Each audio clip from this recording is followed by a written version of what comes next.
Bismillah ar-Rahman ar-Rahim. Alhamdulillah. Salatu wassalamu ala Rasulillah wa ala alihi wa sahbihi ajma'in.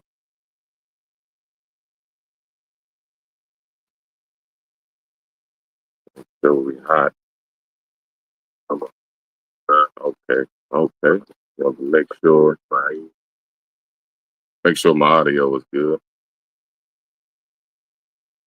I might hear a little echo in the back. Okay. Okay. Well,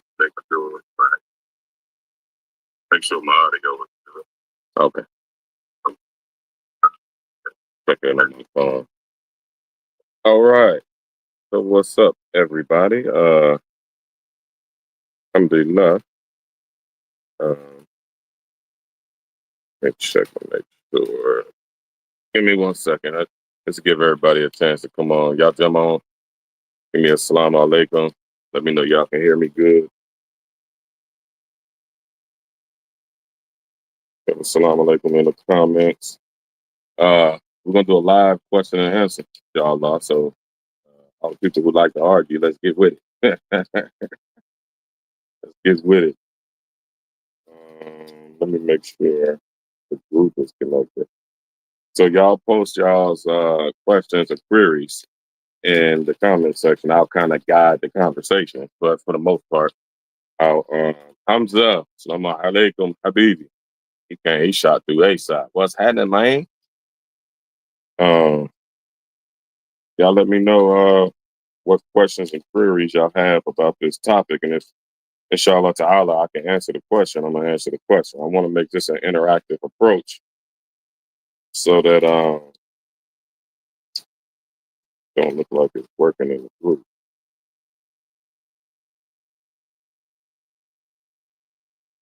Weird.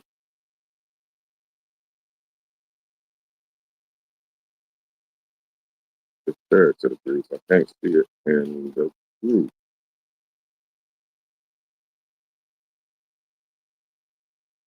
Fix that somehow. Hmm, that upsets me. Darius, what's going on? Asadullah, Assalamu alaikum wa rahmatullahi wa barakatuh. Sorry, y'all. I'm trying to stream this live straight from the True Aqidah of the Salaf group, but it don't look like they stopped allowing people to connect into groups. Third party streaming app, and trying to do it manually, but don't look like that's working. It's not. But it's telling me that is live on my thing, on my destination. Weird. Let's see. Let me check.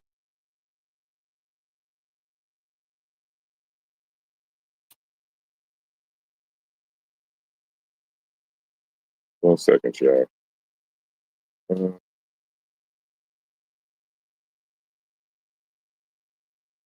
so I pray that we enter the discussion with adab, humbleness, and with an open mind and heart seeking clarity. That's it. That's all. Bismillah. Absolutely, positively. Y'all tag some Salafi friends. I think I'm gonna go through. I'm gonna go through some of the comments that I from the post that I put up yesterday. What was I about to do? I'm trying to check. Uh, trying to check. It says that it was live.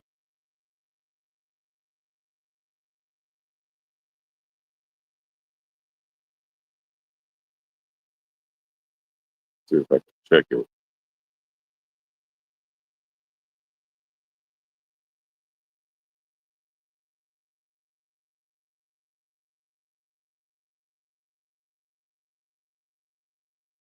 Yeah, I can see it right here. I can see it from the group. It's not showing me.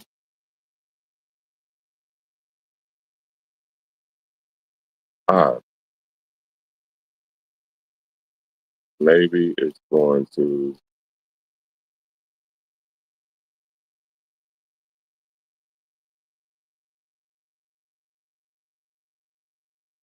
I don't know. Maybe it's going to. It's going to fix it. So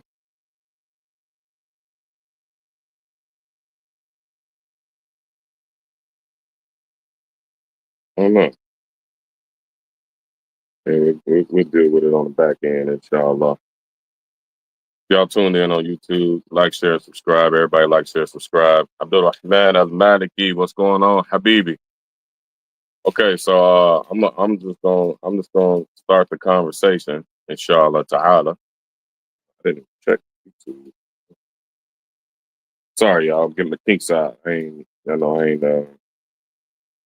ain't been live in a while. Okay, yeah, it's on YouTube. It's gonna be on YouTube. I don't know what the issue is with Facebook.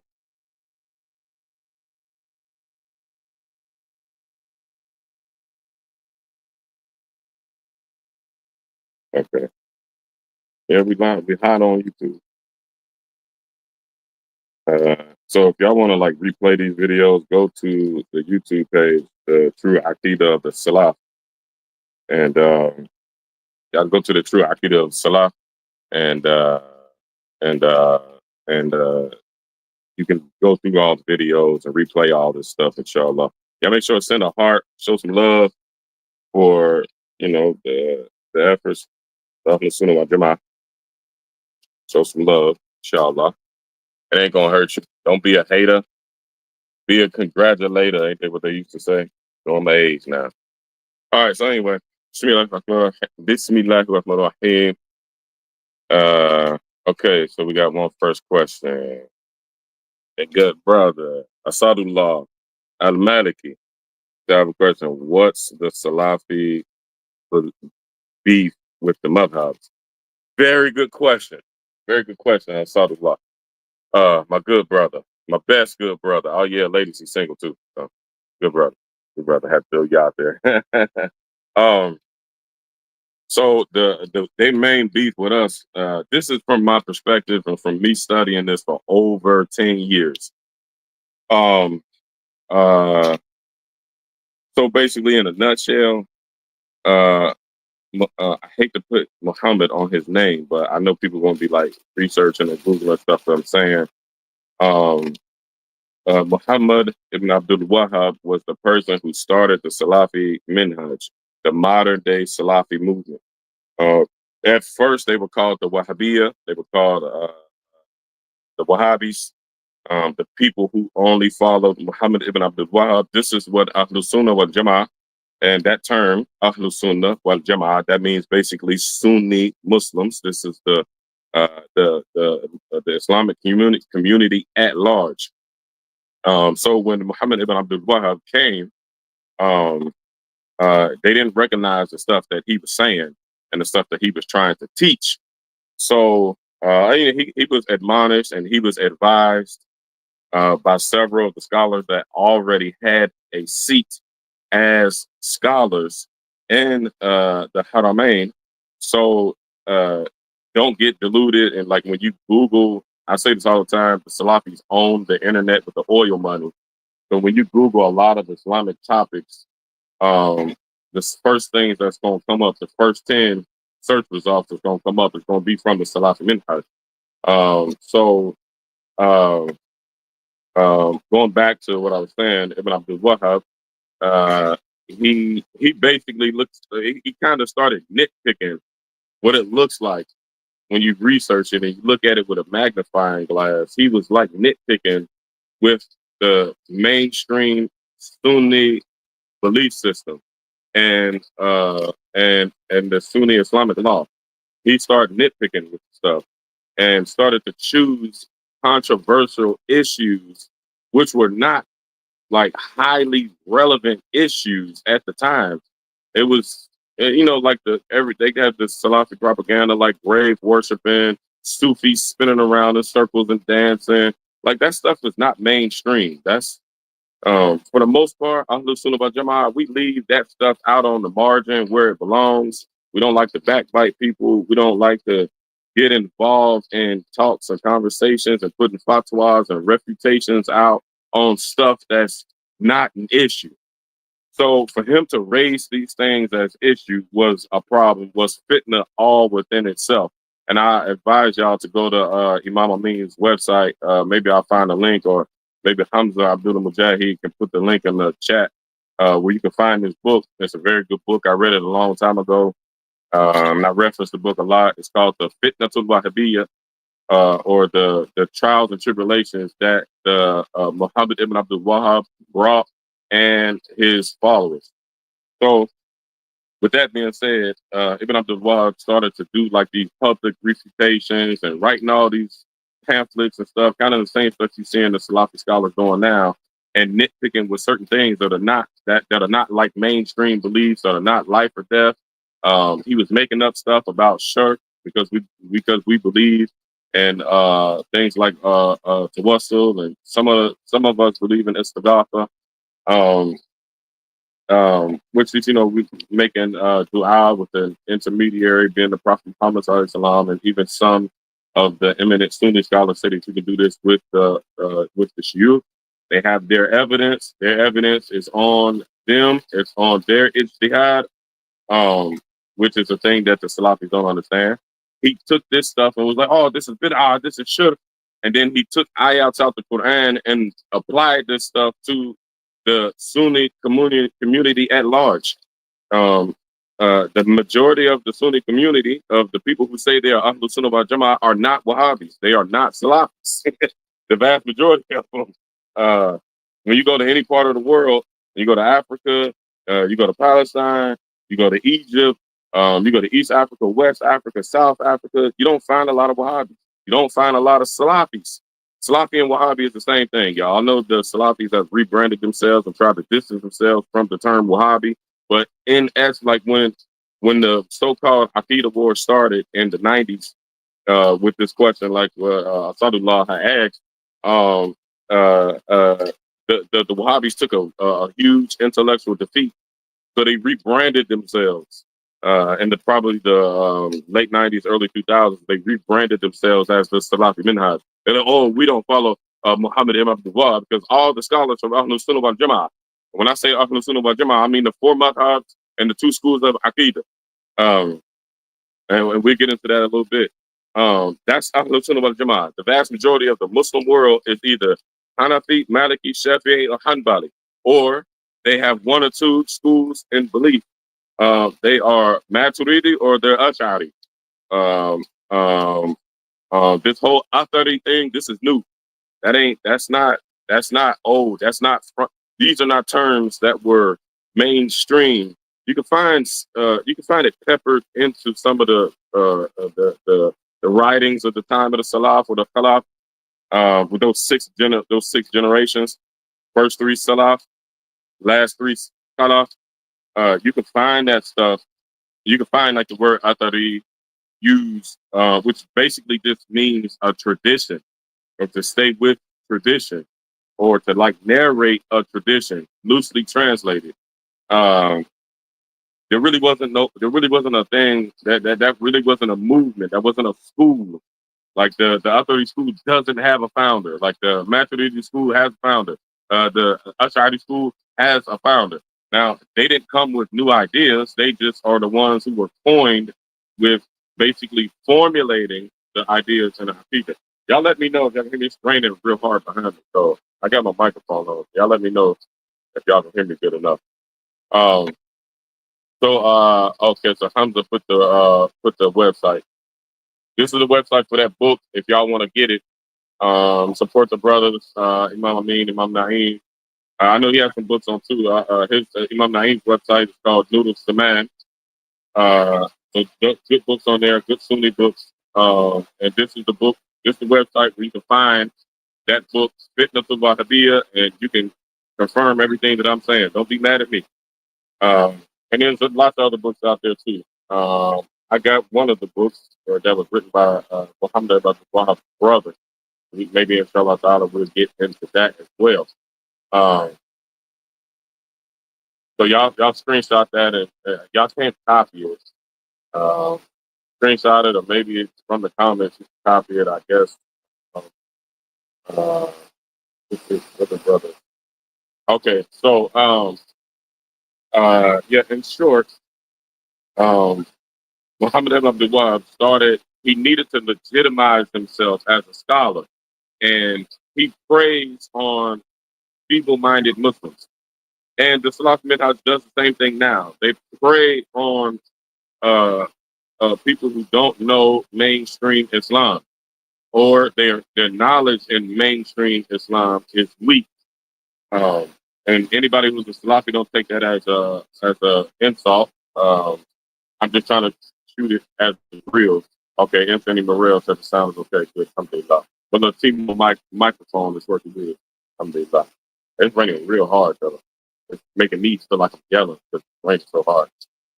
Um, so yeah, that's the beef that the Salafis have or have with Ahlul Sunnah wal Jama'ah. Muhammad ibn Abdullah Wahab needed to legitimize himself as a scholar. He never went through like traditional training and said, no. Let me rephrase. He did go through traditional training as a boy because his father and his older brother were Hanbali Shuyukh. So he was brought up correctly, but then at some point he started getting his own ideas and started to innovate his own ideas into the deen. And you can find a lot of some writings from the scholars at that time that were refuting him and they were refuting him and writing stuff against him and warning against him, so on and so forth. So it's like I'm blurring up. Oh yeah, somebody just made a good point. Abdul Rahman al Maliki just made a really good point. He said also there were political ramifications. So yeah, Muhammad ibn Abdul Wahab, he teamed up with the Saud tribe, and the Saud tribe was like teamed up with the British government, the Kufar. They teamed up with the Kufar to basically exploit the natural resources, oil, and the British government needed somebody to do it from the inside out. So they hired the Saud tribe. This is all in short. They hired the Saud tribe, and they backed them with weapons, money, and resources. And when they backed them with weapons, money, and resources, um, they man, it looked like it's blurry. I'm watching it on my phone. Is it blurry, y'all? I'm wondering. Let me know, y'all, if the sound is still good, okay, and everything looks good because it looks blurry on my phone. I'm watching the playback on my phone. Let me know if y'all can still hear me. But oh yeah. Here's the other Anthony Morel put the other website, Noodle Zaman Institute. You can also find some good also some of my books from there. So both of those websites, I'll screenshot it. Okay, Abdul Rahman said it's good. Exactly another title. Okay, so probably just my phone. You know what? Let me take your phone off this my website. I mean my Wi-Fi. Wi-Fi is not doing good right now. Okay. Yeah, it must have been Wi-Fi. I hope my phone connected to the Wi-Fi. It's a storm. It's a thunderstorm. So I got my tablet connected to my Wi-Fi box so it can have a strong signal. So okay, so inshallah. Um, so yeah, so he had to legitimize himself basically as a quote unquote scholar since he didn't have any formal training. He had zero ijazat permissions to teach from Ahlul Sunnah, even small ijazat, like I have some small ones from scholars whose names are connected. I don't have even like the big ones. Inshallah, I'm striving, so y'all make dua that I get them. But even like the small ones, like you were taught such. Yes, you can teach this because you learned this book. I learned a couple books, and they like small books, and they books that children learn. They big books now, but they books that children learn. Muhammad ibn Abdul Wahab, there's no trace, there's no evidence, there's no research. We can go and look and see that he even had that. He had one ijaza when he attended um, a gathering when a big hadith scholar that came. I think he came to the region and or something somehow. No. That was Al Albani. Excuse me, I'm wrong. Yeah. So we don't have any trace of we don't have any trace of his ijazat in hadith, his ijazat in fiqh, his ijazat in aqidah. We don't have any we don't have any confirmation, any like that he attended and he was there. Nothing. He just like came out swinging with all these wild ideas on what Islam is and what's halal and haram and what's bid'ah and what's accepted, what's not accepted. So historically, that's their beef with us.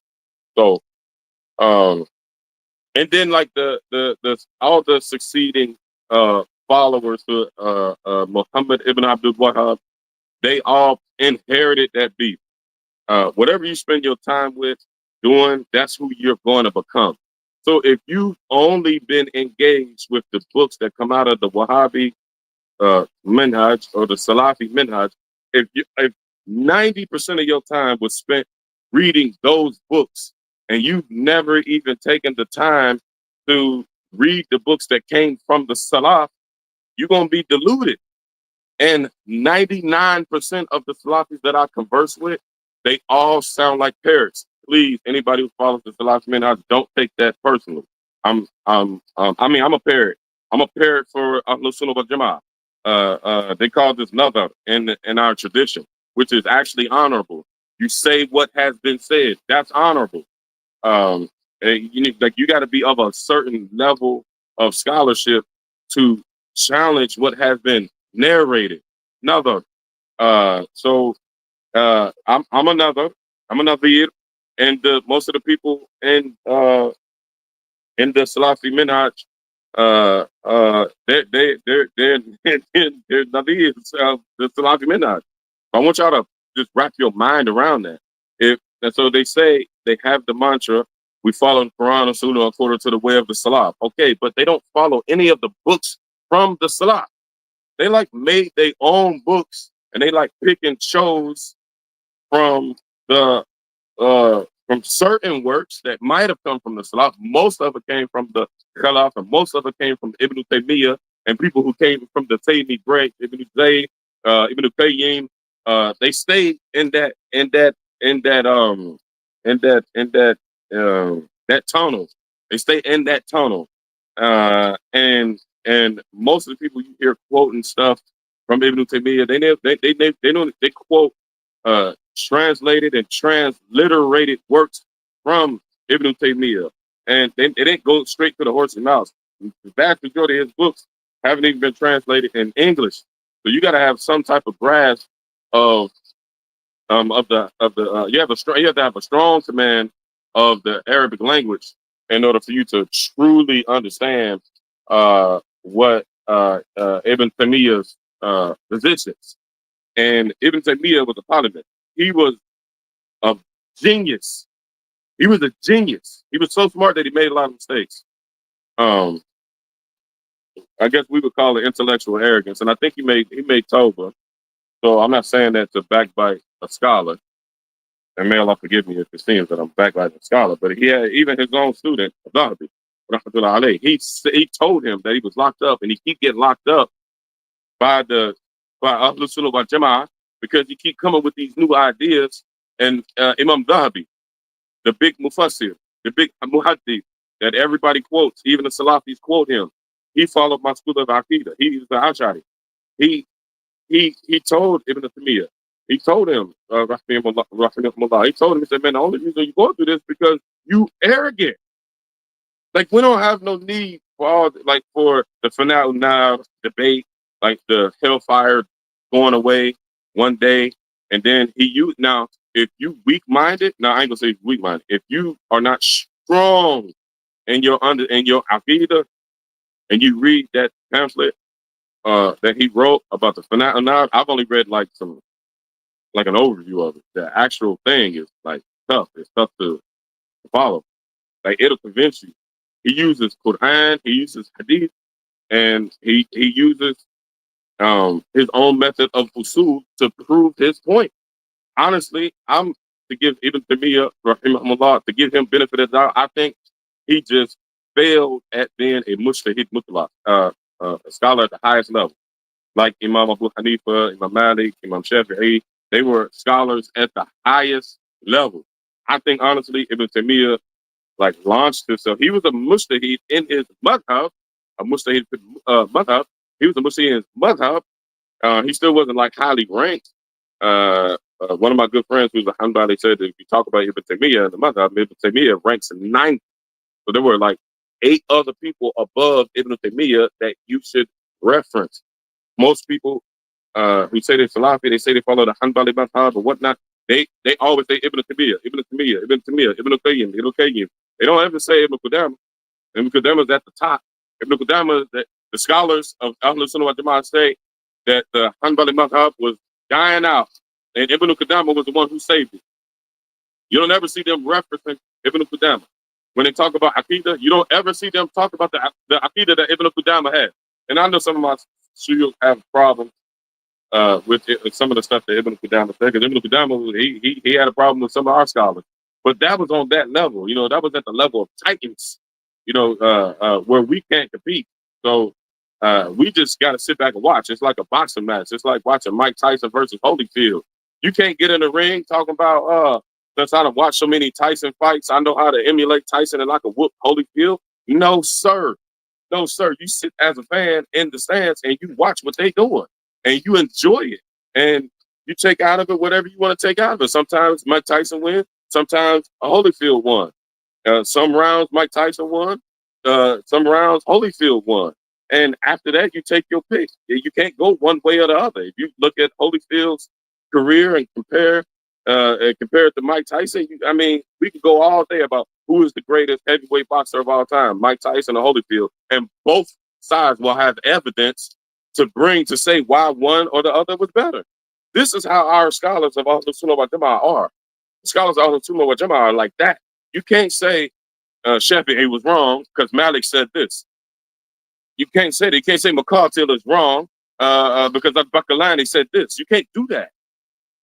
You can look at, if you're good enough and you're studious enough, you can look at both arguments and be like, okay, I think I like this a little better. I'm gonna roll with that. That's all you can do.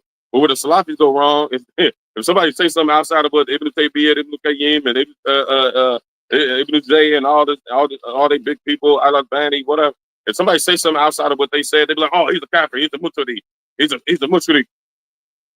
They like write you off. That's intellectual dishonesty, and that's not the. Yeah, dark. Let me turn this light on.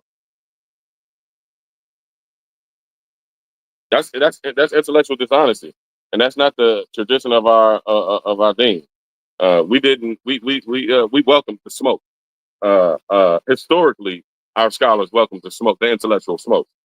So sorry that was so long, but that's kind of a.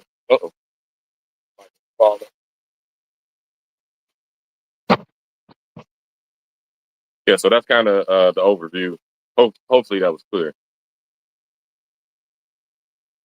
Let me see if there's any more questions.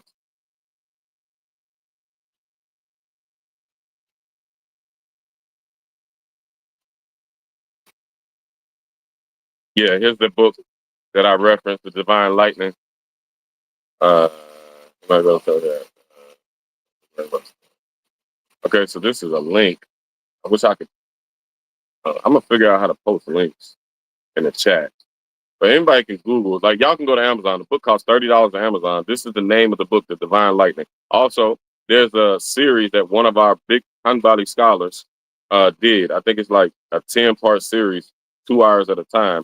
He read this book and narrated and gave tafsir on this book.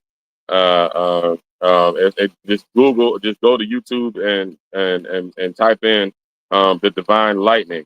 And that series is gonna pop up. Inshallah ta'ala, if anybody need it and y'all can't find it, I got it saved on my YouTube. I'm gonna upload it to my YouTube channel. So if y'all can't find it, I'm gonna upload it on the True Aqidah of the Salaf channel on YouTube as its own playlist. As soon as I hang up from here, inshallah ta'ala, and then y'all can go and get it from there. Inshallah. Daniel Jackson, what's going on? Familia Andalusia and the Melikia. Assalamu alaikum, what's going on? But Bahuti, Ibn Qudama. The brother going in. He gave us some more names. Gave us some more names in the Hanbali Madhab. Al-Bahuti, Ibn Qudama, Ibn Rajab, Ibn Hamdan. These are names that are above Ibn Taymiyyah. Nina Smith, that's a lie. That's not what Salafi is. Okay, let's get in it. Nina Smith. Nino, I'm sorry, my bad, brother. I didn't do that on purpose. That's not for the law, my bad. I said Nina. I should have said Nino. Okay, so Nino said that's not what Salafis do. Okay, said that's what Salafis do, or maybe from your experience. Okay, maybe I'll invite you up, Mr. Nino. I follow Quran Sunnah based on so there we go. We're gonna get into it. So the good brother Nino Smith said, I follow Quran Sunnah based upon the intellect of the Salaf, based on the hadith about the three predecessors. Boom. Thank you for bringing that up. So let's say this. Let's okay. So Nino Smith, answer me this. Yes, no, Alex Salam Abdullah. Answer me this, Nino Smith, real quick. Um, um, no, I don't want to ask you that.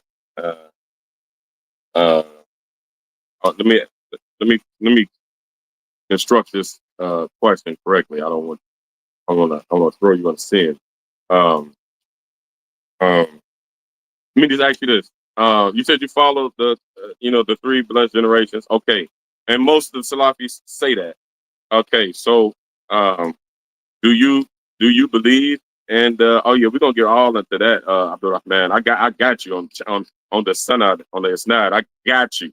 Like I have a constructed it's not of we're gonna get there. We gonna get there. I got one that I made myself from my couple of my shuyukh helped me make. And then one of my good scholars, Imam Ibn Rahim Ibn al-Hadith, he's a contributor to this platform. He's our Hanafi Maturidi contributor to this platform.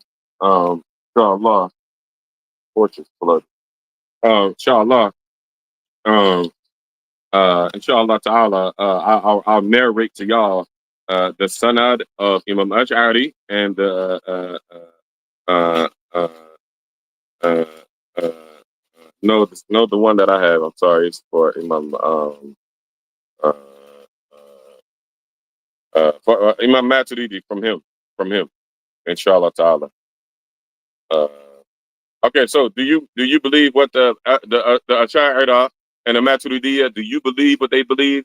You said you follow the three blessed generations. Nino Smith, do you believe what the Ash'ari and the Maturidiyya believe? Just tell me real quick, yes or no.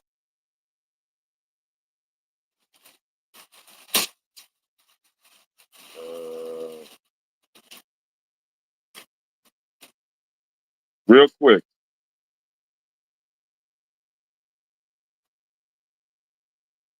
Tell me yes or no. I'm gonna give you a chance to type it up. Tell me yes or no, Nino Smith. Do you believe what the Ash'ari and the Maturidiyya believe? Uh,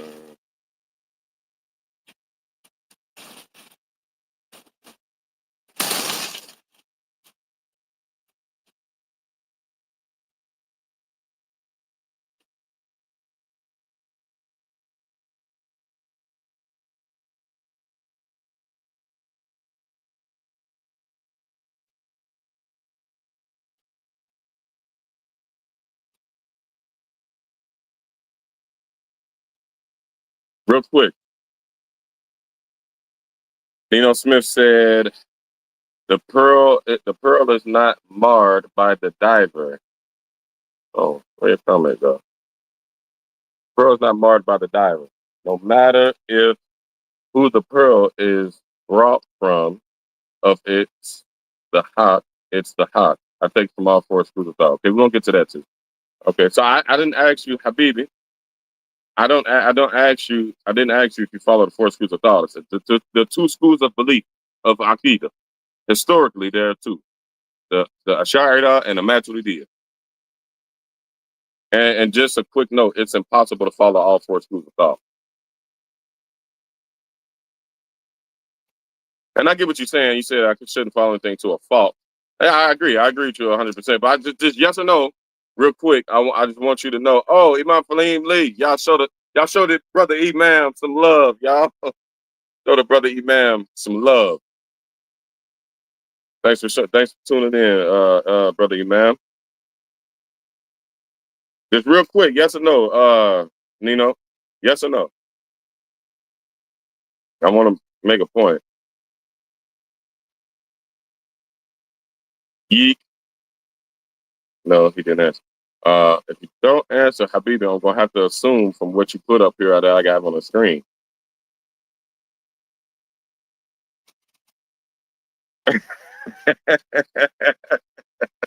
But Fahim, uh, he didn't. He did the man of the boom bap. You can't hit him off Fahim with the film snap wim well. Okay, the brother ain't answered. I don't want to drag it out. So okay, the brother probably don't know the answer to that question, but the Salafi Minhaj does not believe what the Ash'ariyah and the Maturida believe. They don't believe. Those are the two historically founded schools of the of Aqidah. Okay, so I'm gonna give you some history, Nino, and other fellow Salafis. Um, Abu Hassan al-Ash'ari, Abu Masud al-Maturidi, they were in that 3+ generations. So how can the Salafi Minhaj, the opus of the Salafi Minhaj says that the Ash'ariyah and the Maturidiyya they reject them. Okay? So Nino, if you follow the Salafi Minhaj, maybe you haven't got to this point in your studies, but once you start looking at like stuff like Kitab al-Tawheed and that stuff, that's a dissection of the two historically founded schools of Aqidah that come from the time of the Salah. Imam Abu Nasr al-Maturidi, he was born in like 230, 233 Hijrah. This is within those 3 blessed generations. He's in that last one. This is within it. Abu Hassan al-Ash'ari, he was born in like 260 Hijrah, somewhere around that time. That's still in that 3rd blessed generation. So how do y'all say y'all follow the Quran and the Sunnah according to the way of the Salaf, but y'all reject the established schools of Aqidah that was founded in the 3rd generation, the third of those 3 generations that the Prophet Muhammad SAW approved of himself? Nino, give me an answer to that question, or any Salafi that can answer that question. I've been asking imams and all of that. All y'all do is ask Allah to break my back. Okay, we're going to get past that. I'm a grave worshiper. I'm a mushrik, according to y'all. And my back has been broken 7,000 times by 2 different Salafis. Okay, let's be past that. And oh yeah, let me not forget the thing that they always tell me. You don't know the Salaf. Okay. Like and then like go to my channel on the True Akidah of the Salaf on YouTube and go through my playlist and look where I'm sharing the books. Y'all telling me, oh, you don't know the Salafi Akidah, you don't know the Salafi Minhaj. I'm putting the books on the screen and I'm reading to you what's on in your books, and then I take that down and put the books of Ahlus Sunnah wal Jama'ah on the screen and show you how they contradict. So let's get past that. Then let's remember, it is intellectual dishonesty. Basically, you stupid, not you, Nino, but anybody who partakes in this. If you have to resort to personal slurs, don't none of y'all know me. If you did, you would personally slur me because I'll punch you. Real talk. And then, yeah, screen record that and put it on all y'all's pages. I'm not the brother Imam. I'm the dude that punched people for the brother Imam. I keep telling y'all that. But like, I don't want no man-made position yet. I still got a little youth in me. I need to get a little older when my punches don't work no more because I have 0 tolerance for ignorance. Neither here nor there. But none of y'all don't know. None of y'all know me. None of y'all did no time with me in the joint. None of y'all sat with me in the masjid. None of y'all was with me when we were doing iftar with a chef. None of that. With my youth, none of y'all don't know that. So y'all can't be like, oh, he don't know this, he don't know that, he don't know the Minhaj, he don't do this, he ain't never seen it before. You don't know me. And just because you don't like something that I'm saying, then that makes you feel like, oh, you throw all these personal slurs. That means you stupid and you don't have the answer. You should be quiet. And you should watch the heavyweights duke it out. Sit back and watch. Don't just throw slurs. So Josh said, well, hey Josh, tell him. Hey Josh, tell him how I used to be walking around the compound with a laundry bag full of books. How we used to be on having Talim on the yard. Brothers around us strapped up with them things. Brothers couldn't even walk through our Talim. We had a situation in one of the joints. This a sidebar. This somebody who know me, know me. Tell Josh, tell him how we make a big circle on the yard, and the Bloods, the Crips, the Heartless Felons, the GDs, the BDs, don't nobody come through our group. Don't nobody come through our group. And then because we like big and bad and we whoop everybody on the compound, they respected what we was doing. They respected what we was doing.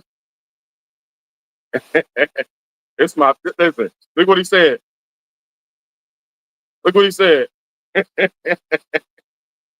And alhamdulillah, this is a brother that I used to converse with just heart to heart. Heart to heart. Heart to heart. This is a brother that I used to converse with in the joint, heart to heart. And I didn't know he became Muslim when I left. When he came home, he hit me up. And when he hit me up, he said, "Assalamu alaikum." I was like, "Oh, this ain't Josh." He was on my basketball football team too. So he'll tell y'all bug out. He was one of the people that used to help me. Like at the time, he was not even a Muslim. He used to always grab me like, "Here, calm down. Like, man, you're supposed to be a Muslim. We watching you." I used to be like, "Oh yeah." I sound like Josh, what's going on? Okay, so back to now. Let's go. I didn't see Nino answer, and I didn't mean to jump down on you, Nino. If it was if it felt like that, I'm a laughable dude. We can laugh about it. Okay, so let's deal with the next thing that was said.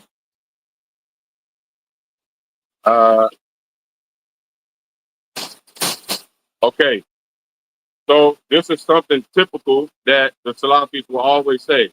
I follow the Quran and Sunnah based upon the intellect of the Salaf, based on the Hadith about the three predecessors, etc. Okay, you do?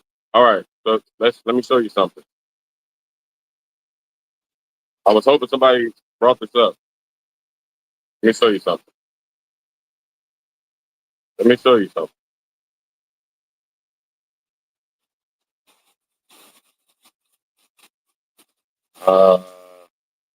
Where did you get? Y'all can see this. Hope it ain't too blurry. I don't know if I can make this bigger or not.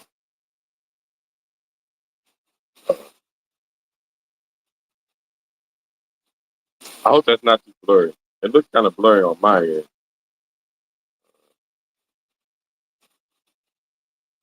Okay, so these are the three generations, or this is within those blessed three generations.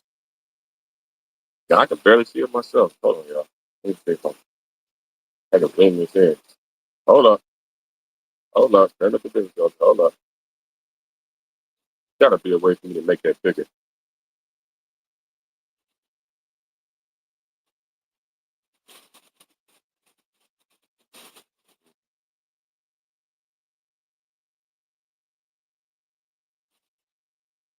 Hopefully y'all can see that. Hold on. Let me look it up. I can't see it.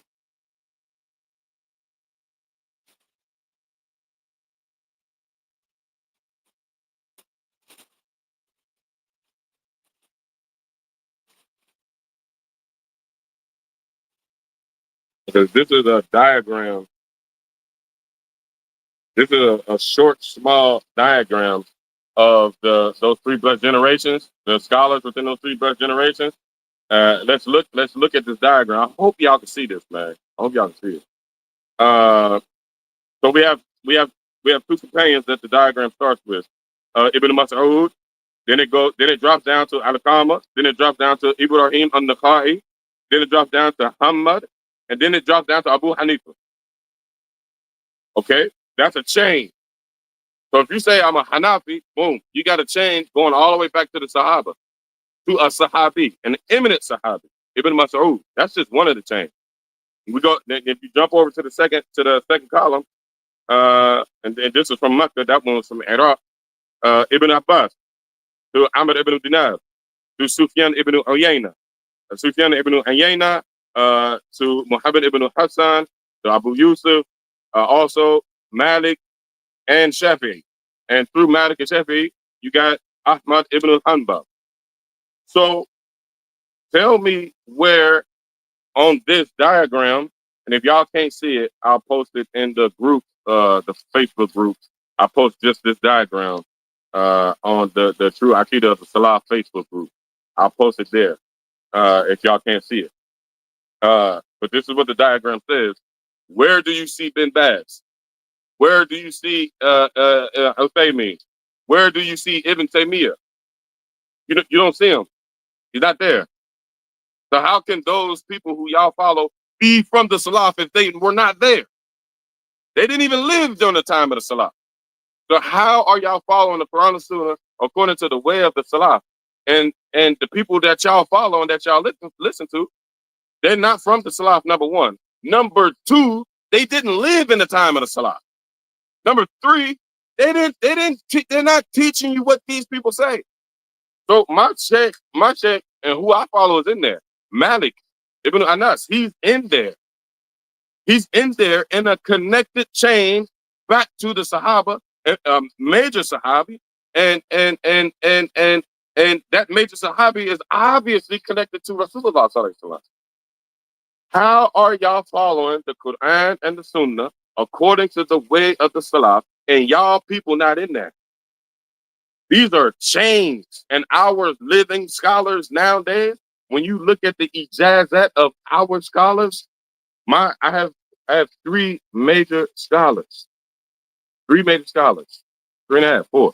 And these even shuyukh that I haven't sat under yet, like Imam Amin, even Imam Fahim that's on here. They're in there. Imam Naeem, they're in there. Some more of my friends, Khalil Abdullahi. I know some more of my friends, Abu Muhammad. These people y'all probably don't know, but we all know each other. They had teachers who have their names in a straight line going all the way back to these people, and these people go all the way back to the Sahaba, and those ashab are obviously connected to the Rasulullah sallallahu alaihi wasallam. So the point about that is if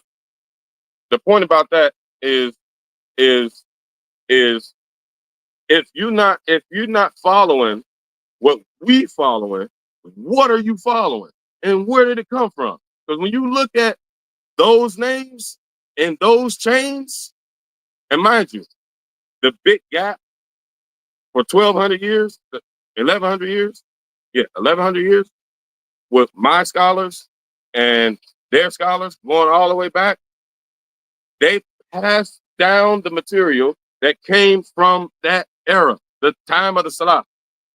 When you look at our books are dated back to the Salaf. Our fiqh books are dated back to the Salaf.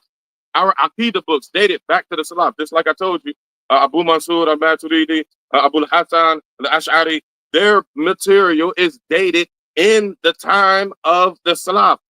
You got some variations and some breakdowns, but if you go to the actual copies of these books, you're going to find the same thing. Maybe some people might have made some mistakes, like they have a false printing of Al-Ibana, which is a book that was written that Imam Ash'ari became popular for creating a pivot between bid'ah and the haqq in the Aqidah, but it was lost.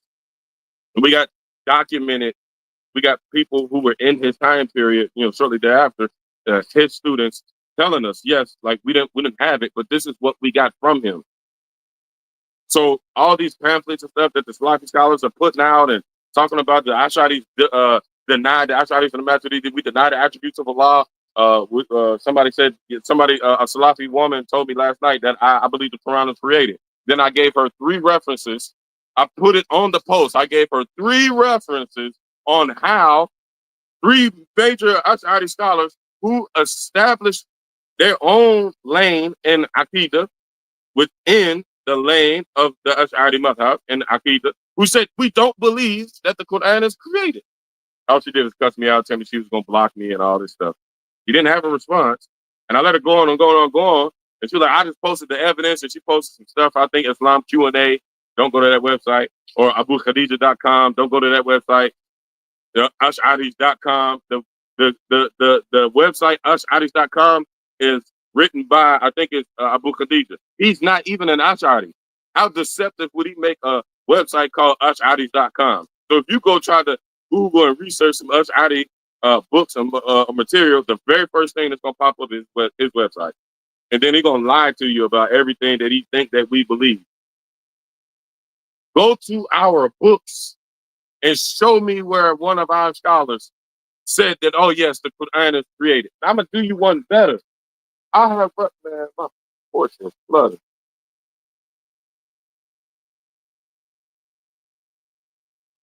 I'm going to float away. I do you one better. I can show y'all where it was the Maturidiyya and the Ash'ari alone. Some of the Hanbalis alone who destroyed the Qabariyya, the Jabbariyya, and the Mu'tazila, and the Khawarij wasn't a big problem at that time, but those were the three big sects at that time that were taking people out of Islam. It was the Maturidis and the Ash'aris that was on the scene when this stuff was created and fought those people. With no Salafis there, with no Bin Baz there, Ibn Taymiyyah wasn't even there.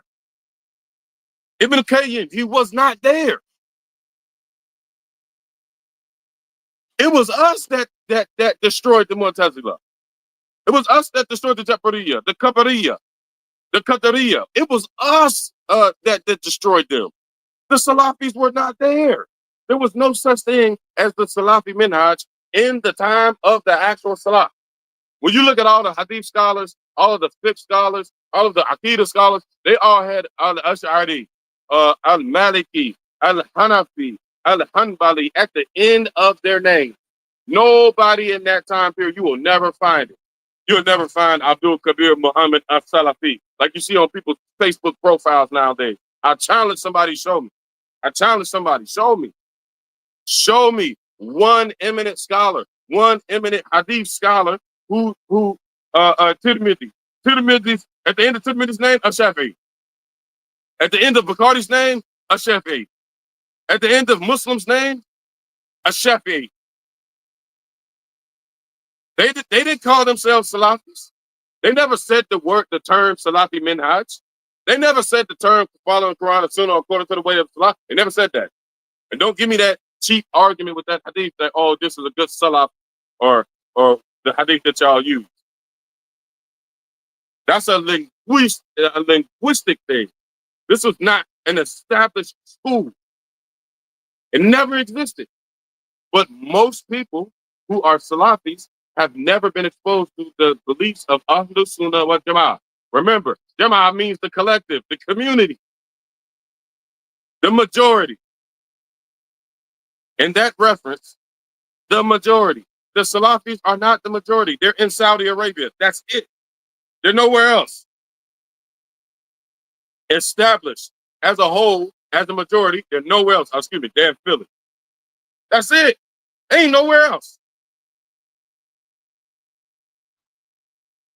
Why would I batted that point in? Hold on. Let me go back in the gun.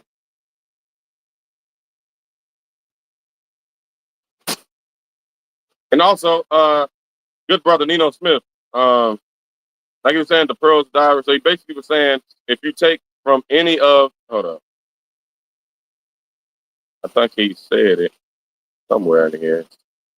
He just say whatever they say opposes the Sunnah, then go with the Sunnah because that's their mother. Okay, we're gonna deal with that too. Nino, I appreciate you putting in some work, man. You're brave. Okay,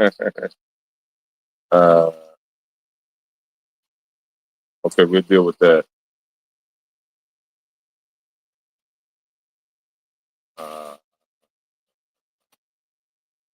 as him if he follows one of the four madhabs. If not, why? They are from the Salafi. So, okay, yeah. So, okay, so he said this. He's basically saying you can choose any one of the Sahaba or any one of the four madhabs. He said that somewhere. Let me find that comment.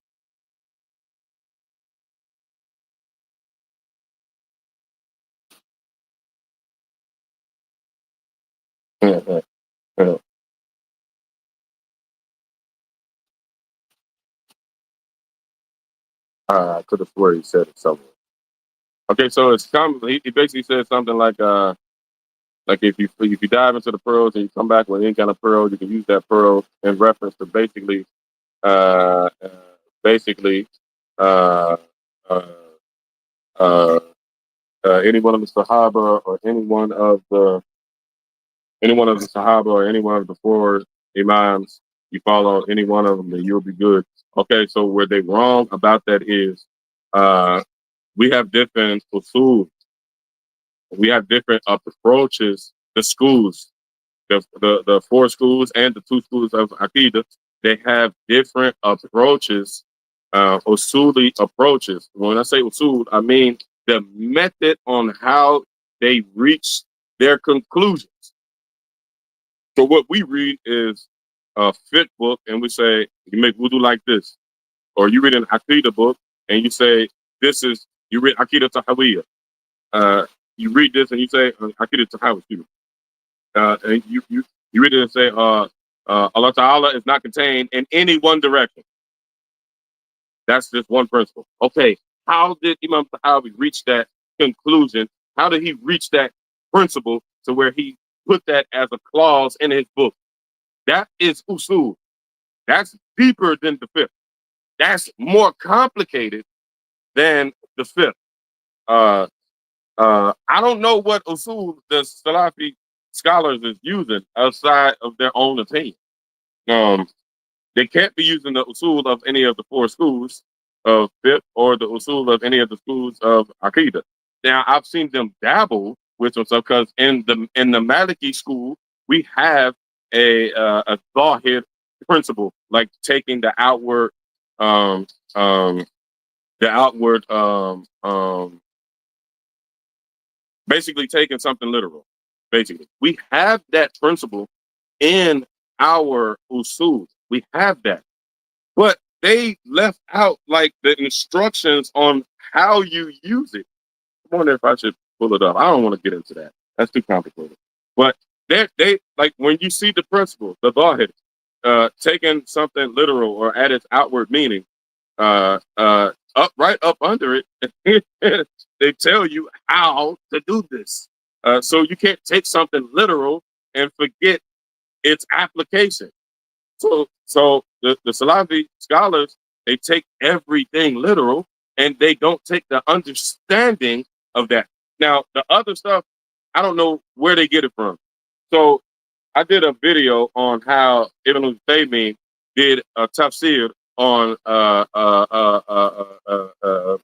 Tahawi, and in that line, Imam Tahawi said Allah is not contained in any one of the six directions: forward, backwards, left, right, up, down. Any of those directions, Allah Ta'ala is not contained. But right up under that, in Uthaymeen's tafsir, he contradicts the scholar who came from the Salah. Imam Tahawi, he is a scholar from the Salah. So if I got to choose between Uthaymeen or I got to choose between Imam Tahawi, rahimahullah, that's a no-brainer. I'm going to choose Imam Tahawi. Number one, I'm not going to bust open what he said. He said Allah is not contained by any one of the six directions. Go to the next line. Why are you going into it? In the same sentence, and I mean on the same page, Uthaymeen is saying that he said, I'm quoting, I can't remember the exact quote. I can pull it up if anybody needs evidence. Y'all probably never even read his tafsir to Tahawi. He basically said that to do ta'wil, to do figurative interpretation is haram and it's disgusting and it's from the worst of Muslims, the worst of mankind. He said something along those lines. But then when that was like earlier on in the book, I can't forget it. I can't remember exactly what clause that he was giving that tafsir to. I got all this stuff marked. Don't play with me. I'm machine gun the evidence to you. I'm Mr. Hujjah. Don't play with me. So And then on that, when he got to that clause that Allah is not contained in any one of the six directions, he said, "Well, what it actually means is, hold on. As soon as you go to open up that with that clause, you just did ta'wil. You just made figurative interpretation. You contradicted yourself in the same book that you're trying to explain to us that you want us to incorporate into our belief system. Come on, y'all. We ain't supposed to be doing that. We left Christianity because of that stuff. Come on, y'all. Don't continue doing the same stuff that we see our Christian brothers and sisters do. When the evidence is there and the contradictions are there, and then you still are dogmatic because you stuck on this one thing. You're not dedicated to the haq. You're not dedicated to truth. You're dedicated to whatever particular lifestyle this is provided. That's what I find with most of the Christians. They in that Christian community lifestyle. They're not academic about any of it. You can talk to Christians all day. What about this contradiction? This contradiction? This contradiction? This contradiction? They go, oh, you just got to believe. That's how the Salafis talk. I show people. I pulled that. That's in that playlist on YouTube. I show people. Look, this is what Uthaymeen said. He said that ta'wil is haram. You shouldn't do it. And then when it got to a place where all of us should do tafweed. So ta'wil and tafweed, if y'all don't know, tafweed is when you see those with the Shabahat ayats that reference the attributes of Allah, you don't say nothing about them. You don't say nothing. When you see the ayat, when you read the ayat, Yadullah fawqa aydihim, Allah's hand is above them, you don't interpret it. You don't give tafsir to it. You leave it alone. Leave it alone. Go to the next ayah. Don't think about it. Only thing you should think about that ayah is laysa kamithlihi shay. That's all you should do with that ayah. That is the tafsir to that ayah. Especially if you're not into tafsir and you're not into usul and you're not into kalam, you're not into muntiq. If you're not into those sciences, which are very difficult sciences and principles, very difficult. If you're not into that stuff, you shouldn't be shooting from the hip like a lot of people do. And you see this ayah, oh, Allah has a hand, but not like our hand. What? Show me one Sahabi that ever said that. Show me one person from the actual Salaf, from the three blessed generations, any of them. Show me where a Sahabi or a Salaf said that. Allah's hand is like a clock. What? Allah said, "Laysa kamithlihi shay." Allah ain't like nothing. So when you see that clause in Tahawi, Allah is not contained by any one of the six directions. Next clause. What does that mean? If my son asks me, hey, yo, dad, what does it mean that Allah is not contained in any of the six directions? Allah is not like anything. I don't know, son. Imagine something about Allah. Okay, dad, I'm imagining something. That's not what Allah. That's not what Allah is. Anything you imagine, it's not what Allah is. That's what the Sahaba said. That's what Ali said. So how Uthaymeen, bin Baz, Ibn Abdul Wahab, how are you going to contradict what Ali said? And Ali is the gate and Muhammad is the city. Alayhi salatu wasalam. How can y'all take the Salafi men, the modern day Salafi minhaj scholars, how can y'all take what they're telling y'all over what the actual Sahaba and what the actual Salaf said? Please tell me. And don't make me go into examples via I would say, the strongest tafsir al-Tabari, where he was quoting Ibn Abbas, I believe it was Ibn Abbas, somebody correct me if I'm wrong, with a chain. When Ibn Abbas was doing ta'wil, he was doing figurative interpretation numerous times about the attributes of Allah. And this all that the Maturidiyya and the Ash'aris, the Maturidis and the Ash'aris, that's all they did.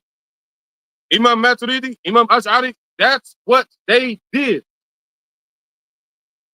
When all of the Mubadi'in came, the Mu'tazila, the Qadariyya, the Jabariyya, when all them people that was making stuff up, making bid'ah on the deen, when they came, Imam Maturidi, Imam Ash'ari fought them off. And we also had Christian beliefs coming into the deen, Persian, Greek, Persian mythology coming into the deen. You can go and see some Salafi websites and pamphlets that say, oh, them Ash'aris, they believe in Greek mythology. Hold up. Pause. Pause.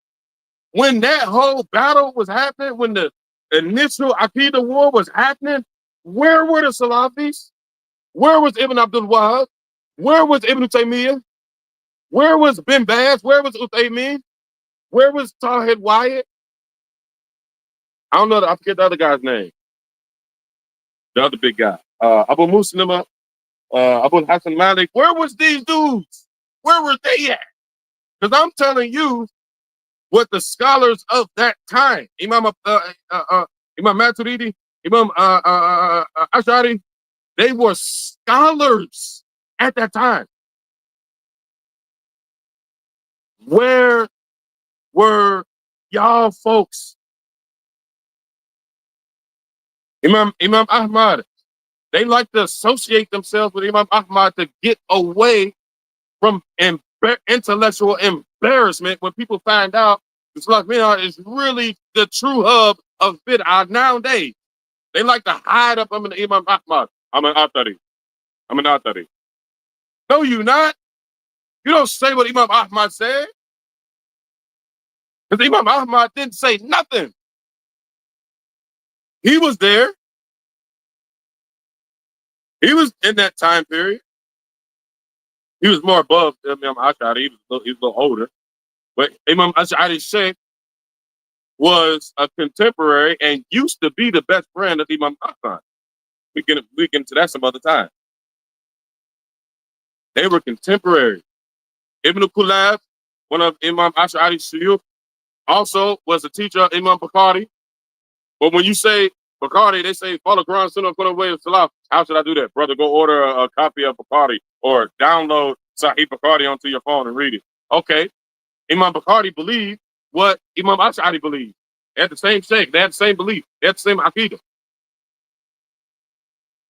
So then the Salafis go to their website and say, okay, we got to fix this. We have to do damage control. Although Imam Bukhari was a solid hadith narrator, they reduced him to just a narrator, not the faqih.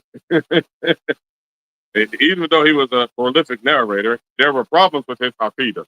According to who? According to Bin Baz? According to Uthaymin? People who are contradicting the Salaf? How y'all following Quran Sunnah, put onto the way of Salaf, and y'all not believing what we believe? Y'all not believing what we believe. My beliefs, I can prove my beliefs. My books come from that 3+ generations. Where do your books come from? I've been begging Salafis for 5 years. 5 years I've been begging them to give me this. What's up, 3 years? 5 years I've been begging them. Abdul Rahman, as Malik said, using our books, omitting everything out of them. Absolutely. Most of the thing is an honorable title, meaning one who is guiding in the religion. Yeah, Isa Abdullah, yeah, he had said something I wanted to reference earlier. That as I seen the likes of Al Muwaffa. I ain't here for that. Yusuf Shabazz, we have to learn Arabic in order to get close to Allah. Yeah, you can get close to Allah without learning Arabic. You can get close to Allah without learning Arabic, but you most definitely can get closer. Everybody is not going to have the opportunity to learn Arabic, so you should learn what Arabic is necessary for your spiritual exercise, for your spiritual regimen. Learn that Arabic. If your spiritual regimen is just Allah, Allah, Allah, Allah, Allah, Allah, Allah, Allah, Allah, Allah, you know that Arabic. If your spiritual regimen, your spiritual exercises is La ilaha illallah, La ilaha illallah, Muhammad Rasulullah, La ilaha illallah, Muhammad Rasulullah. If you break it all the way down to just that, you can do halu. You can go higher, higher, higher. Inshallah ta'ala. You see what you talking about, man.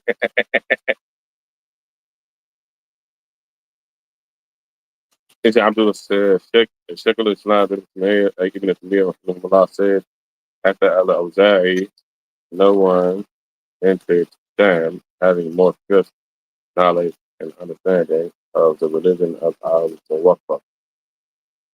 Okay?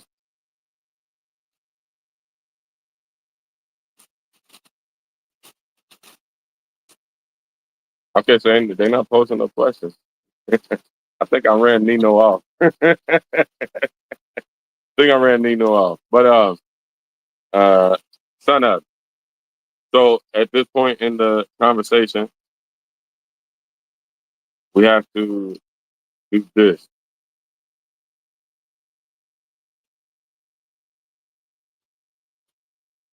Kwame, wa alaikum salam wa rahmatullahi wa barakatuh. At this point in the conversation, this is what we have to do, y'all. My fellow Salafi brothers and sisters. This is what we have to do. Y'all share this video with the Salafi, please. With some Salafi. Uh, uh, don't. I'm gonna have to wrap this up. My porch is flooded. I didn't even know it's flooded. I knew it flooded. Like I knew it got wet back here, but this is a screen behind it. And all that rain is coming through that screen. I'm gonna have to get up out of here before I float away. Um, um. So this is what we have to do at this point. We have to. Uh, we gotta be real. This is what I'm challenging all the Salafi to do. Take Kitab al-Tawheed and go compare that book. We're gonna keep it real simple. The easiest, most popular book, even y'all printed book. Akida Tahawi. Take that book and compare it to Akida Tahawi. Read them side by side. Look at the section. Look at the index, and then go to those sections and look at the index of Akida Tahawi and compare them. Now, if you stick to the best thing that the Salafi's ever said, follow the Quran and Sunnah according to the way of the Salaf, that's the best thing y'all ever said. But actually follow the Salaf. Do that. Ben Bass, what they mean, me, I'm not the Salaf. They are not the Salaf. Ibn Taymiyyah, not the Salaf. Ibn Qayyim, not the Salaf. Any of those, that circuit of scholars that the Salafis only reference, don't be brainwashed. Go outside of that. I challenge you. Go outside of that. And it's going to take you some time to get back with me. I've been doing this for almost 17 years. So you ain't going to be able to just go type up something on Google. You're going to actually have to put in some work. Go look at these Aqidah books. Go look at the book that Imam Ash'ari wrote. What's the name of the book? I can't remember the name of the book.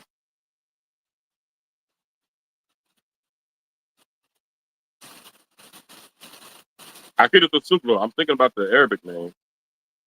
What is Aqidah al-Sughra, y'all?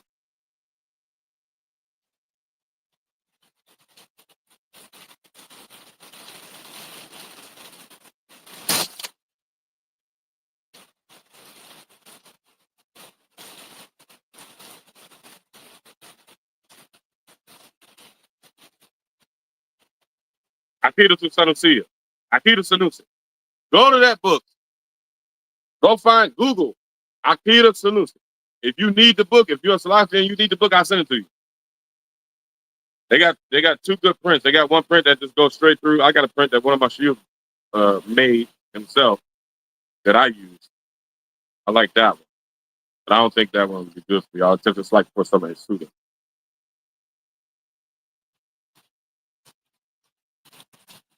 Sheikh Musa Ferber. It's like for his students and the people who follow it closely. I got another one that was written by one of I would say the foremost Ash'ari scholar today. And he gives tafsir and he goes to every little bitty little thing with references from the Salaf. References from the Salaf. Read that. These books predate Ben Baz, Muhammad ibn Abdul Wahhab, Ibn Taymiyyah, Ibn Qayyim. These books come from the actual time of the Salaf. I challenge y'all. Look at the stuff that's in those books, and then look at the stuff that been bad and been printed.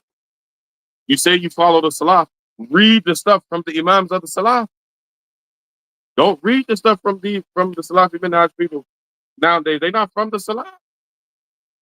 The only thing that we could do is reprint and make the books nicer and shinier. And lately, what our modern scholars have been doing, like one of my shuyukh, Sheikh Al-Araki, he has been reprinting classical books that come from the second and third century, but he's been putting it in modern English. A lot of the early prints, most of them are in Latin and Old English. So he's making it. That's the only thing that we can do. Like I said before, another we can pass it on. We can get it and pass it on. But they're reprinting stuff in modern day Arabic. So, uh, so, so do that. Look at that stuff and compare and contrast. You're gonna have your work cut out for you. Even Kitab al-Tawheed and Aqidah wa Safiya, it's kind of hard. That ain't nothing but a book of Tafweed, honestly. You have to know what Tafweed is. You have to learn the science of Tafweed first.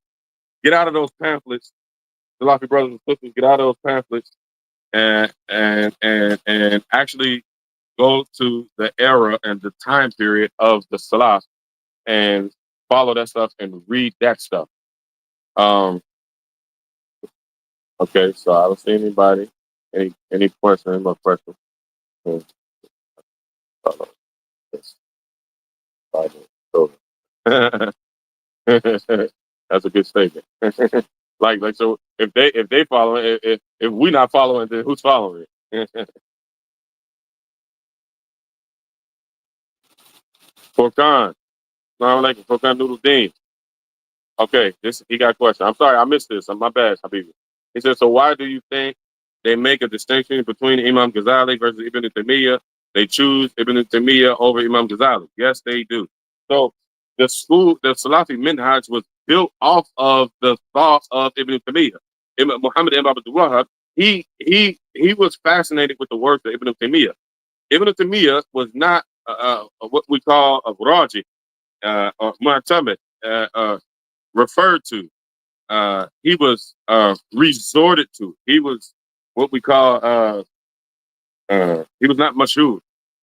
He was referred to. He was more his positions are more of a ruksa. In Aqidah and Fiqh. Fiqh, he's pretty strong.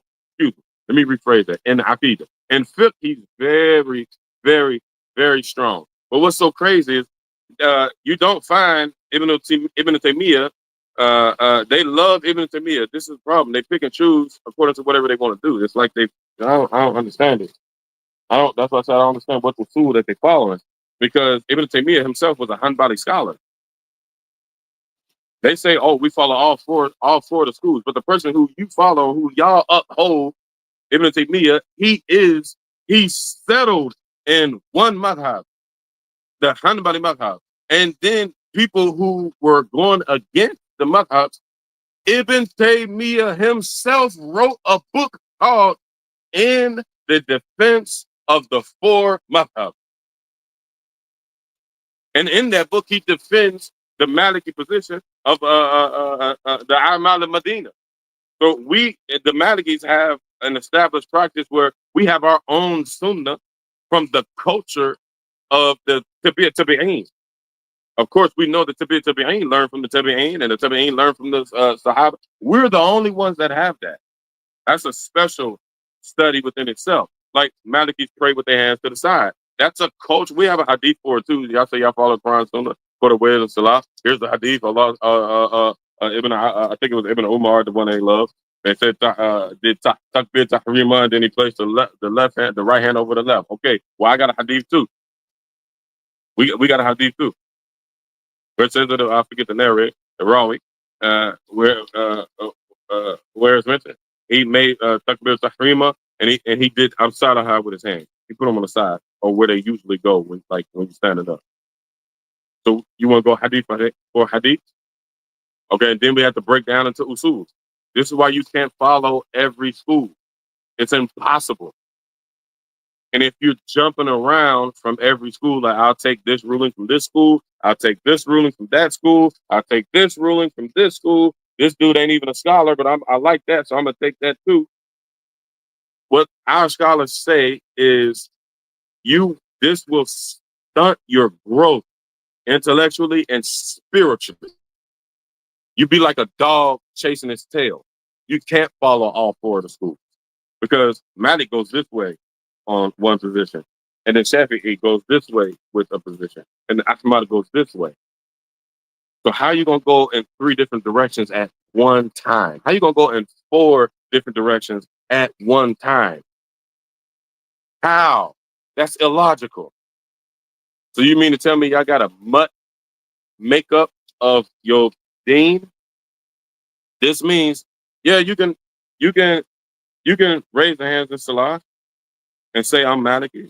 That's actually a position in our school. It's a weak position, but it's actually a position in our school. You can uh, uh, you can recite the dua before Fatiha. We don't recite the dua before reciting Fatiha. You can do that. You can do it. But this is the problem with doing that. You're gonna stay stuck because the gaining ilm is a path. It's a suluk. It's a path. It's a journey. It's a lifestyle. So once you start to embrace the positions and you have your deen put together, you got your everyday regimen put together, then you'll jump off into the usul or you'll jump off into the makasi, the how, when, and why. You'll get the understanding. You won't be one of those people that's just um, um, monotonous. That's just, chicken pecking. You're not moving with a purpose. You're not understanding what it is that you're doing. You're not understanding you can't have significance implemented in what you're doing if you don't understand it. So when you go and take some different positions, you're gonna confuse yourself. Shafi'i stuck with folding the hands. Why stick with folding the hands? Okay, X, Y, and Z. Malik, he didn't stick with folding the hands. Why did Malik not stick with folding the hands? X, Y, and Z. Okay, so how is your understanding? Your understanding like this? It ain't gonna go this way. You like this. Which way are you gonna go? You can't go both of these ways. You can't do that. Now you can do the acts and you stay stuck right there. Now you will be an exceptional person, like one of my sheikh, Sheikh Rami, his sheikh, Murabat al-Hajj, was arguably the highest sheikh at his time. He just died a couple years ago. He was the highest sheikh at his time. He had ijazah in all four madhabs. He knew all the positions in all four, and he knew all the usuliyun in all four. On top of that, he memorized all 6 hadith books.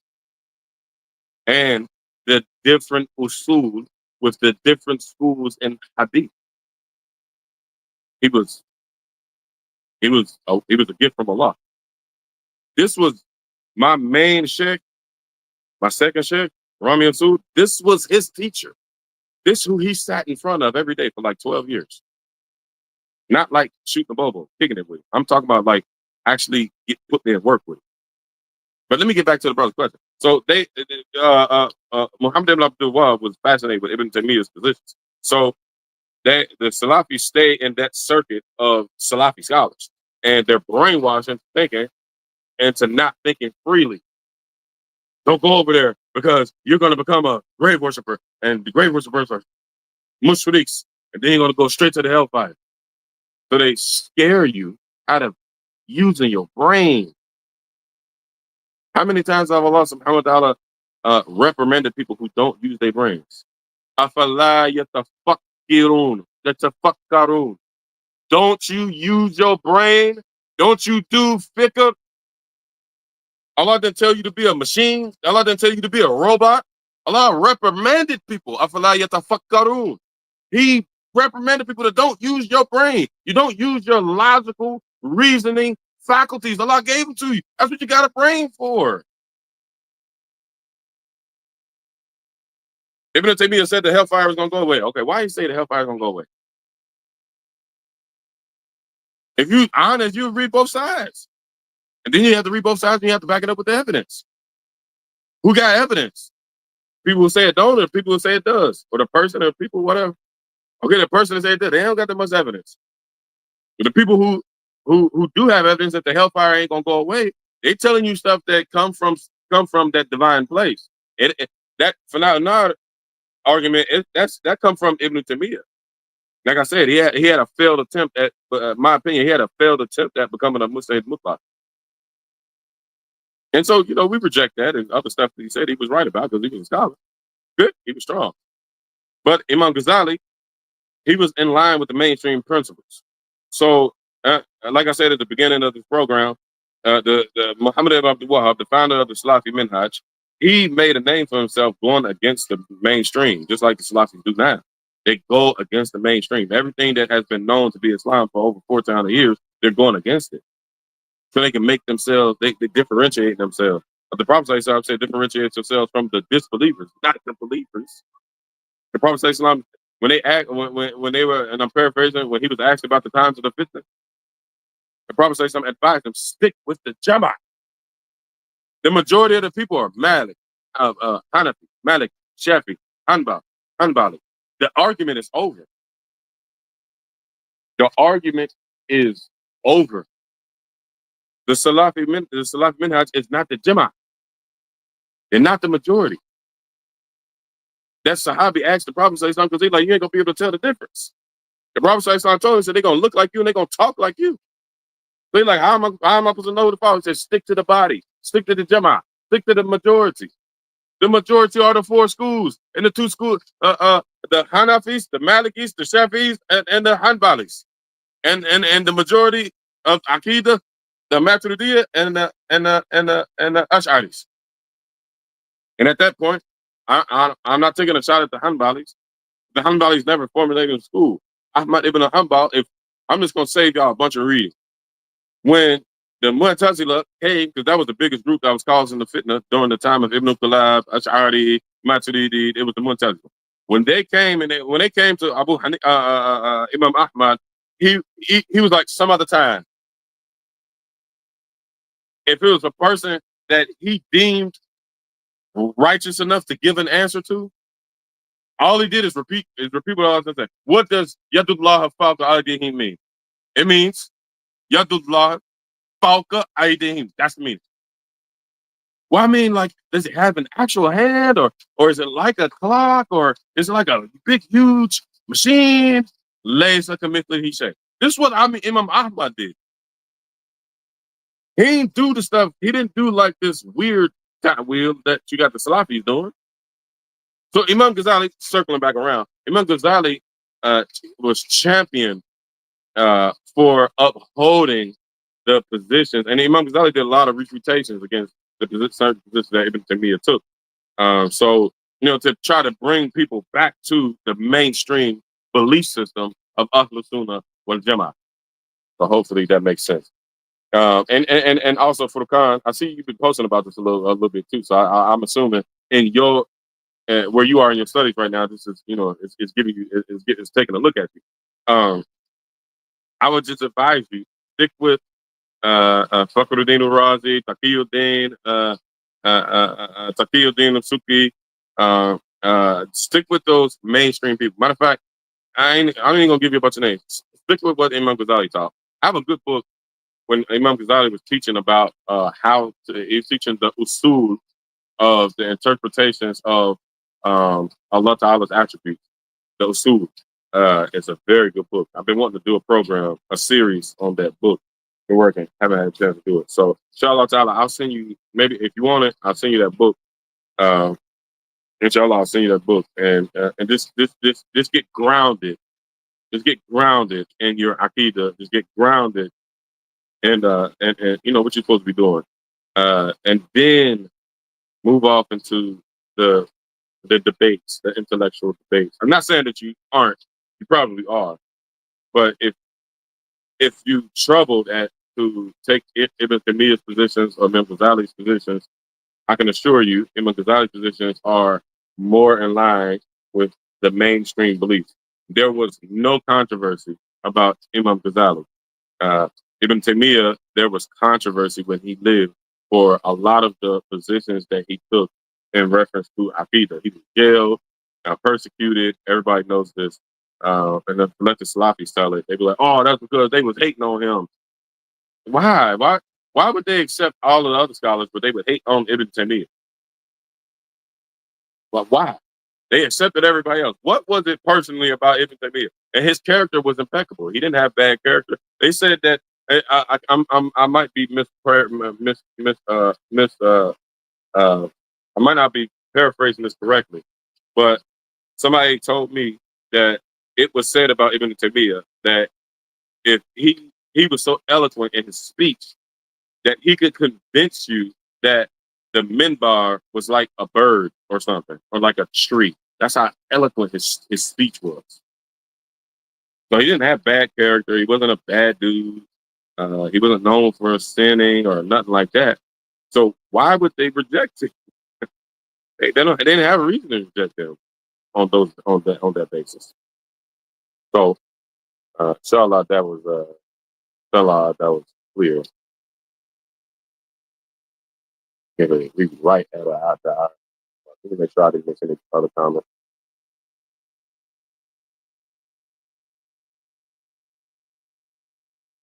Inshallah, maybe I'll do it again next weekend because maybe some people might see this one. And if y'all like, share, and subscribe it, inshallah, I thought it was good. I did think it was good. I'm welcoming all the smoke. Somebody come tell me where I'm wrong at, please.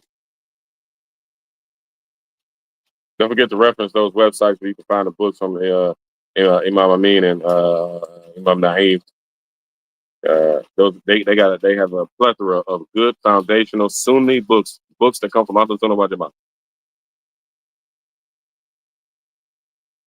Oh, I forgot to put the sun out before I go. All right, so y'all can see. Okay, so uh, I put this up before. Maybe people missed it. Uh, this is a sanad for Ahlul Sunnah wal Jama'ah for the Ash'aris. So the Salafis don't like what we believe, but we have an actual sanad that goes back to the Salaf. You can start. Let's just start from Imam Abu Hassan al-Ash'ari. Jump up, one of his major teachers, Imam Zakaria, Yahya as-Saji. If you research him or if you find any books where his name was mentioned, it was always mentioned in honor. And then you can jump to Imam Muzani, or you can jump to Imam Rabi, Sulaiman al-Muradi. These and they were taught by Imam Shafi, and obviously we know Imam Shafi was from the Salaf. He was a leader of the Salaf. Nobody denies Imam Shafi. So this is Imam Ash'ari. This is one of Imam Ash'ari's routes, a route, a chain, an unbroken chain, an unbroken sanad back to Imam Shafi. And from Imam Shafi, we can go up from there as well. But I don't believe I have to do that. I believe that y'all know that. Y'all should know that. If you don't, you shouldn't have nothing to say about this conversation. So we got evidence. Show me a sanad with I can't say Ibn Taymiyyah. Ibn Taymiyyah has a sanad. Show me a sanad with Bin Baz, what they mean. Show me a sanad. Show me a unbroken chain back to the Salaf. If y'all claiming that these people are from the Salaf, show me the chain. Here's our chain. Here's our evidence. I know the Salafis love evidence. Where's the evidence, brother? Here's our evidence. Research it. Read about it. Go ask your shuyukh about it. Screenshot this. Send it to your sheikh. If he say it's wrong, tell him prove it's wrong.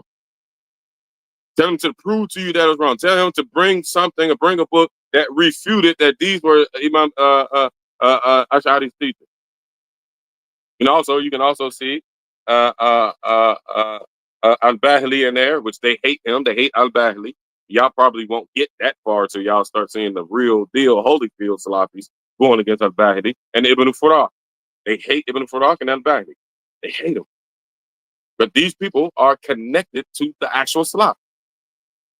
So I just want to know what the argument is on their end. I want to see their. I've been asking for almost 5 years. Somebody bring me the Salafi. It's not. I've been asking them, and it doesn't suffice to say our sanad is the Quran and Sunnah according to the way of Salaf. No, I'm talking about names that's connected. He learned from him, from him, from him, from him.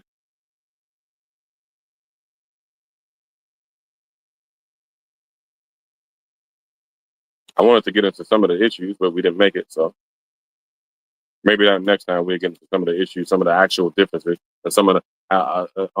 So I want to wrap this up in saying basically this is how the Salafis are not Sunnis. They're Salafi. You're not Sunni. Sunni are the people who stick to the tradition. They stick to the way. They stick to the Salaf. They stick to the Sahaba.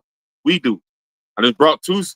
I put two diagrams when our teachers, the people who say we follow, are teachers. They're shuyukh.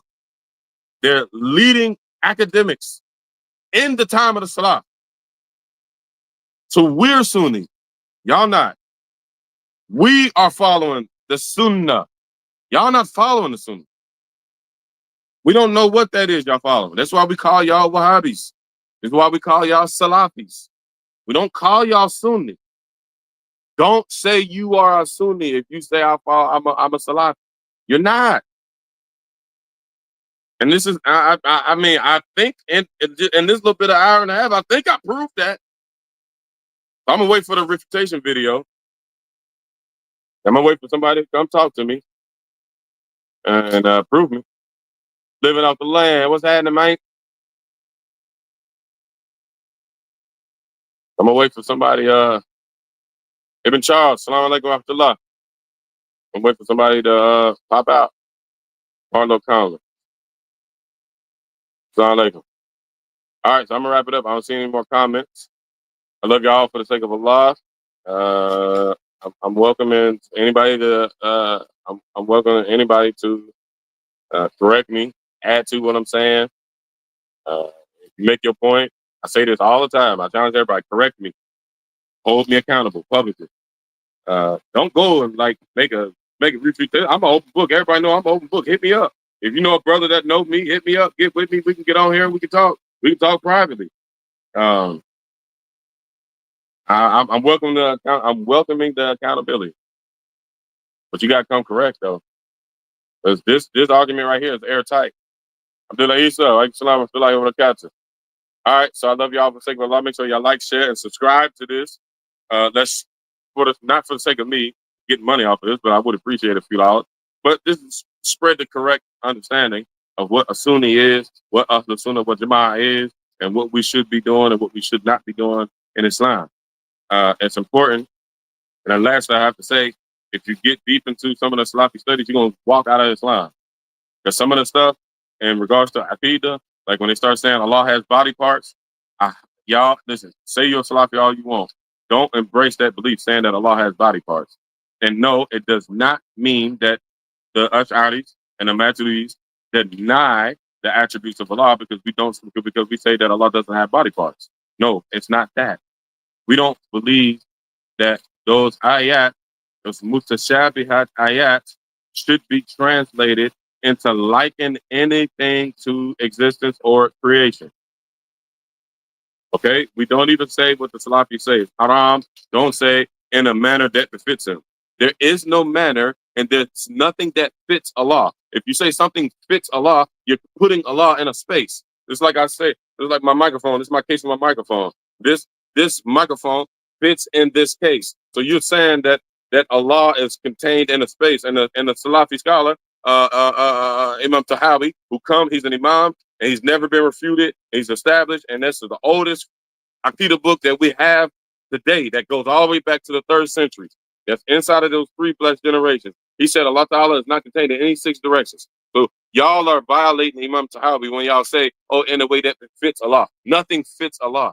He doesn't have a hand where you can put a glove on that. Anything, the logic behind this is, now we're going into some tools. Anything that has a likeness must share time and space. As we know, time and space are created entities.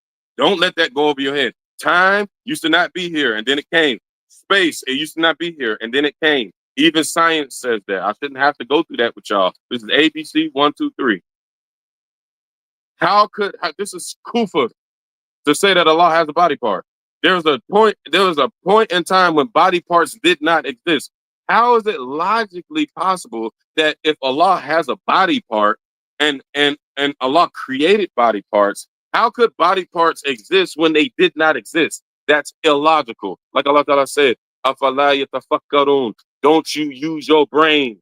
Don't be no robot Salafi. It doesn't make sense. I don't care how beautiful your beard is. I don't care how many times you can recite the Quran forward and backwards. I don't care how long your thobe is. I don't care if you got the kaffa with the red and white Saudi Arabia thing. You got the whole sheikh costume. I don't care about none of that. I'm from the hood. We don't borrow none of that stuff. That stuff don't impress me. I don't know why. Man, Philly is the hood. I don't know why Philly let them boys come in there dressed like that, tricking them out their doggone thing. I don't know why y'all do it. Y'all Philly like that. Y'all really like that. And y'all let them boys come on there with the whole Prophet Muhammad costume. And just because they emulating, they making it look like the Prophet Muhammad, y'all letting them tell y'all anything. Y'all not challenging it. We're listening to them dudes with them Prophet Muhammad costumes. And then Prophet Sallallahu didn't even dress like that. That's the Saudi royal. We ain't gonna get into that. The Prophet Sallallahu didn't dress like them dudes in Saudi Arabia. May Allah Ta'ala preserve Sheikh Sudais. He didn't dress like Sheikh Sudais. Y'all turn on Mecca Live and y'all look at Mecca Live. Y'all see the brother reciting beautifully. It's beautiful. He has the nice kaffa. He has the nice tutupa. He has the nice thove. Y'all getting caught up in all these Halloween antics, man. Ain't none of y'all putting the rubber to the road. And that's adulating somebody above what you're supposed to be doing. I don't care about none of that. I'm not Saudi, so I'm not putting that stuff on my head. I ain't putting that red and white kuruta, kaffa, kifaya, whatever y'all call it. I ain't putting that on my head. I'm a Pyru from the west side of Cincinnati. I'm gonna put a red bandana on my head before I put that on my head. I'm not from Saudi Arabia. You can't come over. Hey, I don't know what y'all got going on today. And y'all like that. Y'all like that. Y'all really like that. How's y'all letting them boys walk y'all down like that? How? I don't get it.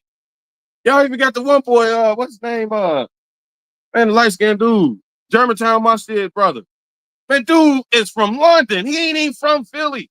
He ain't even black. And y'all let him come in he got the whole accent and everything. How is y'all let these folks walk y'all down with these Prophet Muhammad costumes, man? Please, man. Please. What you say, it says some even say that he has an ego like men. Ooh. Like Salam, El Boogie. El Bougie. Is it El Bougie or is it El Boogie? Issa, that can sound it's because they're running away from their blackness. Man, who you telling? Who you telling? You ain't coming over here in your Prophet Muhammad costume and tell me that Allah has a hand and Allah got a leg. And then when they even saying it, they when they I ain't even gonna get into that. And don't be listen. This is important. This is important. This is important because if y'all embracing this stuff and it don't come from the actual Salaf, all that Allah has two right hands and Allah has a hand, Allah got an eyeball and a shin. That ain't and that's those belief systems don't exist in the time of Salaf. It doesn't. It doesn't. It don't. It doesn't.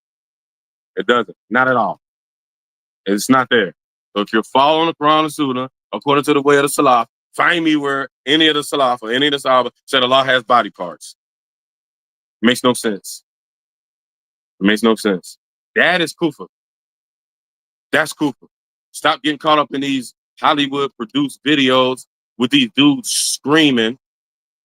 Prophet Muhammad says something didn't scream. The Sahaba didn't scream. I hate them videos people sending me and it's like emotional. Like, oh, stuff the law, brother. Astaghfirullah, Allah musta'an. Like you perfect. I hate them videos. Y'all getting caught up in all these Hollywood antics, man. Man, put the pedal to the metal. Put the rubber to the road. Hey, man, show me. You said cross on the quarter way to Salah. When I'm opening up this book, this scholar, what is it? Which time period did he come from? What time period did he live in? Who was his scholars? Who did he learn from? Our books have biographies of our teachers and our scholars, and it ain't nothing. It ain't no brief overview like you find the stuff with Al-Albani. He was a foremost mentioned hadith scholar in his time, and no hadith scholar matched his antics at the time. And he is the one who to be followed. He is a Joe Ta'did. Man, please, please say what? I don't want to get too hard down on y'all because y'all have never seen Ahlul Sunnah wal Jama'ah. Y'all have never seen it. Y'all have never seen it. That's what, people like myself, people like Imam Amin, people like Imam Fahim, people like Imam Naeem, people like Khalil Abdullahi, people like Abu Muhammad al-Maliki, even my boy Salih Abdul Majid. All these are guys I know that's boots on the ground, and we are trying to show y'all actually what Ahlul Sunnah wal Jama'ah is. Actually. We're showing you actually what it is. We're not starstruck by all these people from Saudi Arabia and these people from Tareem. We're not starstruck. When you read the real shuyukh, they don't even allow you to call them sheikh. They don't allow you to call them sheikh. So I'm gonna end with that. Inshallah ta'ala. I love y'all for the sake of Allah. Like, share, and subscribe to this. Next week, inshallah, we're gonna try to do. I'm gonna be back on the road. I happen to be home this week. My truck is down, so I had a bunch of downtime. I've been meaning to get back on this. And as my schedule fizzles back out, so I'm gonna have to start doing a lot of this, like from my truck. Cause I'll be at truck stops, jumping from city to city and state to state. And lately, it's been too cold. Like when it's summertime, I was able to do the videos, and I go when I'm stuck somewhere or something. I could go like in the wood, like in the grass area or woods or something, like I was doing in the summertime. But it's been cold, so I can't go outside. And I was trying to set up in the truck, but it's not comfortable. I got a light, and the light is kind of weird, whatever. So we're gonna try it, try to get back in the groove this week, and we'll get back into Aqidah, we'll get back into fiqh, and showing y'all actually what the Aqidah of the Salaf is, showing y'all actually what the Aqidah, the fiqh of the Salaf is. Inshallah ta'ala, I'll make my best effort to push for it. Okay, I'm out of here. I ain't even ate nothing yet, so I'm going to eat. I love y'all for the sake of Allah. Assalamu alaikum wa rahmatullahi wa barakatuh.